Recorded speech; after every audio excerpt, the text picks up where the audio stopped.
Oke, Pak Hidayatul Wahid silakan. Terima kasih yang mulia Bapak Dr. Datuk Seri Anwar Ibrahim. Assalamualaikum warahmatullahi wabarakatuh. Melanjutkan yang disampaikan oleh rekan-rekan semula, dan saya tentu menjadi bagian dari yang sangat mendukung dan apresiasi atas dukungan yang mulia atas kepemimpinan Indonesia terhadap ASEAN pada tahun ini, dan mudah-mudahan itu adalah salah satu pintu besar dari apa yang dahulu yang mulia pernah sampaikan tentang pentingnya renaissance daripada kawasan ASEAN. Saya berharap itu juga menjadi bagian dari yang diprogramkan oleh yang mulia. Berikutnya yang mulia, tentu saja yang mulia sangat terhormat dan sangat dikenal di kalangan negara-negara OKI. Dan karena memang Indonesia dan OKI juga adalah dua negara pendiri daripada OKI itu sendiri. Dan bagian daripada penyelesaian masalah ekonomi juga di sana ada peran-peran yang bisa dimainkan. Sejauh mana yang mulia akan mengajak Indonesia atau bersama dengan Indonesia memaksimalkan potensi di negara-negara OKI dari sisi penyelesaian masalah ekonomi ini, untuk menjadi bagian daripada yang menguatkan hubungan antara Indonesia dan Malaysia. Dan yang terakhir yang mulia, tentu saja bagian daripada fakta tentang OKI adalah OKI ini dahulu didirikan untuk membantu perjuangan bangsa Palestina, dan Indonesia jelas bersama dengan bangsa Palestina. Kedepan yang mulia, apa yang bisa dilakukan bersama dengan Indonesia untuk memastikan kemerdekaan Palestina bisa segera diwujudkan dan Masjid Al-Aqsa bisa diselamatkan. Terakhir yang mulia, saya mendapatkan aspirasi dari banyak teman-teman saya dari pesantren. Mereka menyampaikan ketika dahulu yang mulia menjadi timbalan Perdana Menteri, menjadi Menteri Keuangan dan seterusnya, Islam internasional antar bangsa itu begitu luar biasa terkenal, dan banyak pelajar Indonesia mendapatkan beasiswa ke sana. Mereka mengusulkan alangkah sangat baiknya bila banyak beasiswa diberikan kepada pelajar-pelajar Indonesia kembali. Terima kasih. Assalamualaikum warahmatullahi wabarakatuh.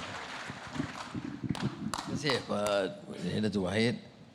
Yang pertama soal Renaissance sebenarnya ya, sebab bila saya tulis mengenai Renaissance Asia, itu maksudnya itu pemerkasaan ekonomi, pemerkasaan budaya. Ya.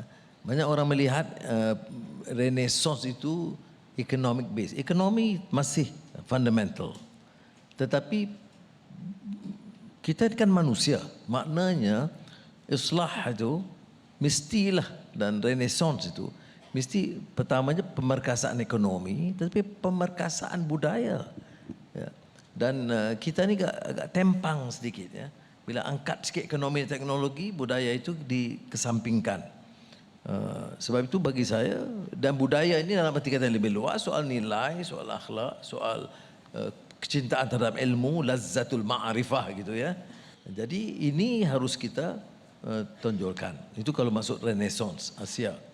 Kemudian soal kerjasama negara Islam, wah sekarang ini Indonesia pun agak dekat ya, dengan beberapa negara, umpamanya United Arab Emirates dan beberapa negara lain ya. Dan boleh kita kuatkan kerjasama itu, kerana negara Arab sekarang ini dia dalam fasa yang ribut sikit lah ya, belum menentu, dan baru nampak bergerak sedikit untuk ke arah persefahaman dan kesatuan. Sebelum itu pecah parah. Soal Palestina saya sangat tegas hal itu ya. Ini soal kezaliman yang keras, totok yang dilakukan terhadap rakyat Palestin oleh rejim Israel. Dan saya ungkapkan, kadang-kadang di Malaysia, kadang-kadang kita bukan Islam, kadang-kadang dia tak faham dengan ini soal Islam. Tidak, ini soal justice. Kata Edward Said, pemikir ulung Palestina, Kristian ya, Arab, dia sebut Palestine ini ialah politics of dispossession. Politik di mana hak mutlak rakyat, kebebasan dia, maruah dia, tanah dia, rumah dia itu dirampas. Jadi ini bukan hanya soal Islam, tapi juga soal kemanusiaan. Jadi tanggungjawab kita, apatah lagi orang Islam, untuk mengungkap permasalahan ini dan dengan lebih tegas menyuarakan. InsyaAllah saya akan teruskan. Saya sempat bicara dengan tiga-tiganya, Muhammad Abbas, Malhania, telefon untuk dan menyatakan simpati dan dukungan Malaysia yang terus makan lebih tegas. Soal beasiswa, ya Malaysia sekarang ini tidak sama seperti 90-an dulu ya. Dan Indonesia pun begitu juga, lebih baik dari dulu. InsyaAllah, tapi saya percaya ini dapat saya berikan sedikit perhatian yang lebih. Dulu di Universiti Islam Antarabangsa itu kita dari Albania, dari Bosnia, dari Indonesia, dari Patani, dari Moro ya. Kita bantu yang mana yang negara yang agak tertekan atau miskin, itu kita bantu dengan banyak. Sekarang program itu hampir dihentikan. Jadi saya cuba revive, minta teman-teman yang lama Arab untuk bantu, insyaAllah.